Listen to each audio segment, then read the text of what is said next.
நேரலையில் நடக்கப் போகும் சண்டை நாஞ்சில் சம்பத்துடன் சாட்டை துரைமுருகன். இந்த தலைப்பில் தான் இந்த காணொலியை நம்ம காண இருக்கோம். இந்த நிகழ்வு தேர்தல் ஆண்டுக்கு திசை காட்டும் அப்படிங்கிற ஒரு பெயரில் சாணக்கியாவுடைய மக்கள் முன் மாபெரும் விவாத நிகழ்ச்சி எத்திசையில் 2026 அப்படிங்கிற தலைப்பில் இந்த ஒரு மிக முக்கியமான ஒரு நிகழ்வை முன்னெடுத்திருக்காரு பாண்டே அவர்கள். அவருடைய சாணக்கிய சேனல்ல இந்த நிகழ்வு நடக்க இருக்கு. இதுல 4 சிறப்பு அழைப்பாளர்களை அழைத்திருக்காங்க. அதுல மிக முக்கியமான ஒரு நபர் சாட்டை துரைமுருகன். இந்த நிகழ்வு வந்து பார்த்தீங்கன்னா, லட்சுமி கல்யாண மஹால், நெல்லையப்பர் கோயில் அருகே திருநெல்வேலியில இந்த நிகழ்வு நடக்குது. மிக முக்கியமான விஷயம் என்ன அப்படின்னா, இது வந்து ஒரு இலவசமான ஒரு பங்கேற்பு நிகழ்வு. அதனால அனைவரும் இதுல கலந்து கொள்றது மிக முக்கியம் அப்படின்னு தான் பார்க்கப்படுகிறது.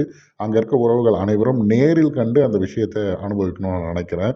ஏன்னா, நாஞ்சில் சம்பத் அவர்கள், தமிழக வெற்றி கழகத்திலிருந்து நாஞ்சில் சம்பத் அவர்களும், நாம் தமிழர் கட்சியிலிருந்து சாட்டை துரைமுருகன் அவர்களும், பாரதிய ஜனதா கட்சியிலிருந்து ராம சீனிவாசன் அவர்கள், மார்க்சிஸ்ட் கம்யூனிஸ்ட் கட்சியிலேருந்து ஐயா கனகராஜ் அவர்கள், இவங்க எல்லாருமே வந்து அந்த நிகழ்வில் கலந்துக்கிறாங்க.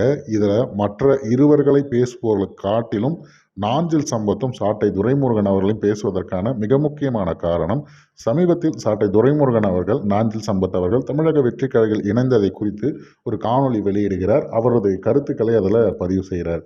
அப்ப நாஞ்சில் சம்பத் அவர்கள் எப்படி பேசுவார், இதற்கு முன்பு எப்படி பேசியிருக்கிறார், இனி என்ன நடக்கும் அப்படிங்கிற அத்தனை விடயங்களையும் ஒரு கவன ஈர்ப்பு காணொலியை காமெடியா சொன்ன விதம் இருக்குல்ல, அது மிகப்பெரிய விஷயம். அனைவரும் சிரிக்க சிரிக்க அந்த வீடியோ மிகப்பெரிய அளவுக்கு வைரலா ட்ரெண்ட் ஆச்சு. அதனால நிச்சயம் அதைவிட கூடுதலான சம்பவம் நேர்ல பார்க்கும்போது அவர்களுக்குள்ள இருக்கும் இல்லையா?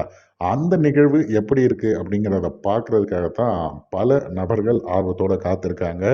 சாட்டை துரைமுருகன் அவர்கள் பங்கேற்கிற இந்த நிகழ்வு பற்றி உங்களது பார்வைகளை நீங்க பின்னூட்டத்துல பதிவிட்டுடுங்க.